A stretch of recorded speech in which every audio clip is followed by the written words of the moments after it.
Life Stories with Kevin Fernihough. Hi, my name is Vanessa. I was born in 1976. People living in Cumbria talking about their life. Artistically, you were gifted. I went to art college at Carlisle. I didn't really enjoy it. The highs and the lows. My mum was diagnosed with breast cancer. The loss of your mum. It was almost kind of like a nightmare. From birth. Alopecia is a Latin term for hair loss. I lost all my hair, eyelashes, eyebrows and body hair. To present. The only thing that really got through it was thinking of mum and thinking of how she battled and how she never gave up. Life Stories on BBC Radio Cumbria. This is my story. Life Stories here on BBC Radio Cumbria. My storyteller this week, a lass from out west of the county, Vanessa Cowan. Very good morning, Vanessa. Morning. Lovely to have you with us. Thanks for sharing a microphone with Fern. We'll talk about different crossroad points in your life to date as we go through the course of this week. Take me back. I'm right in saying, aren't I, you're a Whitehaven gal? I am, yes. Born and bred in Whitehaven. Have younger brother and sister. And we were brought up in Whitehaven, spent our summer holidays in Lennox Town, which is near Glasgow, which is where my grandparents were from. We went there every summer, every Easter, and spent the whole holidays out there and absolutely loved it. It suggests to me, from what you're telling me today, the fact that you're a Whitehaven lass born and bred, but you spent so much time north of the border. This must all be down to mum or dad. Yes, my dad is from Glasgow. So we used to go and stay with his parents in a place which was just under the Campsie Fells where the spring water comes from. So the outdoor life we had there was amazing. We were out from dusk till dawn, playing and up on the golf course, up in the hills, having picnics, fishing, you name it, we did it. Tell me a little bit about mum and dad. From what I'm led to believe, quite a team. Yeah, mum, again, born and bred in Whitehaven, originally off Bransty. She had 9 siblings. Met my dad, I think, if I'm right, in the Haven Club at Hensingham. Might not be quite right there. And his opening line to my mum was, "I like your belt." She had some sort of 70s outfit on with a belt, and he liked it, and that was it. From there, they got married. There's a chat-up line. Yeah. I like your belt. I like your belt. And before we know, I do. Yeah. And not only yourself, but other siblings on the scene. Yes, that's right. Yeah, I was the eldest. 3 years between me and my sister. 1 year between me and my brother. This is Lindsay and Gavin, yes? Yes. Lindsay lives in Bransty, Whitehaven, where my mum was originally from.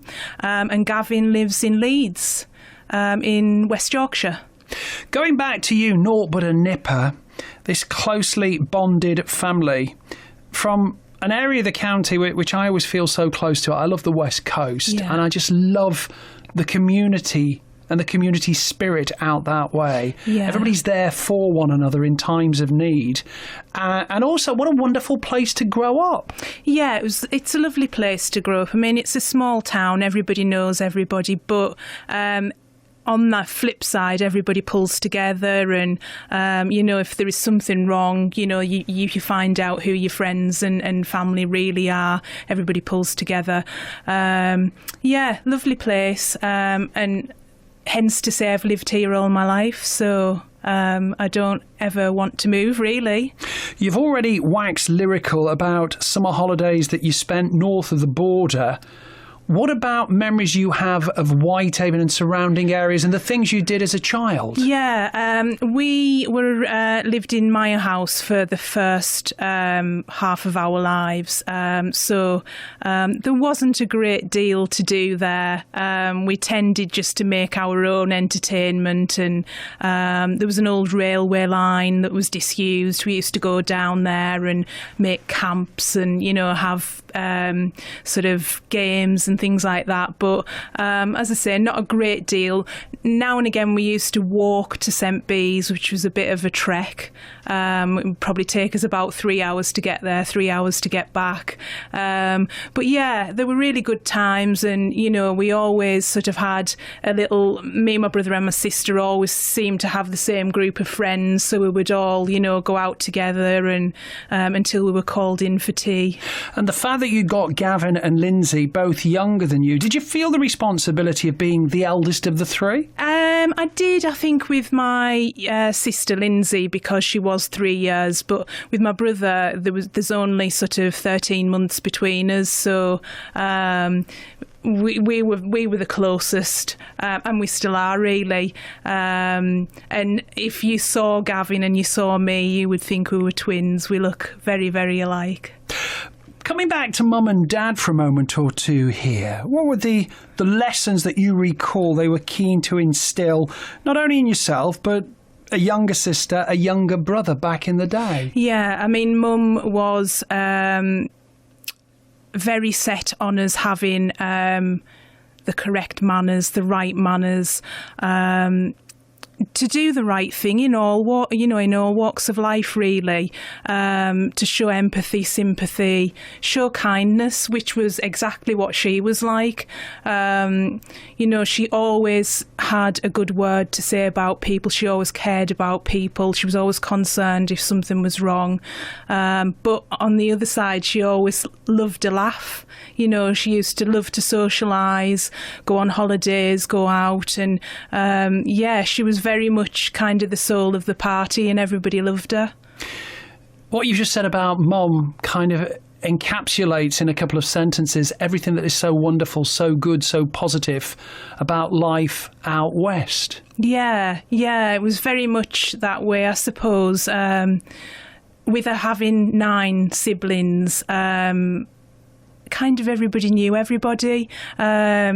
And especially when she was younger, obviously the population of Whitehaven was a lot smaller. And all her siblings remained in Whitehaven until they got married and then went all over the world. And Mum went to visit them all over the world because she was the youngest sibling. Did you get the chance to travel with Mum? Yes, we had family holidays abroad. We went to Spain a couple of times, Greece a couple of times, Scotland a lot of the time, and that was about it, really. Yeah. We've already mentioned Lennoxtown, this beautiful village just outside of Glasgow, your father being Glaswegian. So that meant a lot of time spent with grandparents who spoilt you rotten, I'm led to believe. Yes, Gran spoilt us rotten. She passed away about 2 years ago now, and till the day she died she was exactly the same. She used to spoil us. She used to tell us every day that she loved us. The way that she lived was totally different to how we lived in Whitehaven. It was very much, as soon as the sun came up, the kitchen door was open and that was us out, whether it was sunny, whether it was windy, whether it was freezing, we had to get out and get some fresh air, and we loved it. And she used to take us on nature trails, and we used to go up to the Campsie Fells and collect spring water to drink, raspberry picking, everything that we never did in Whitehaven.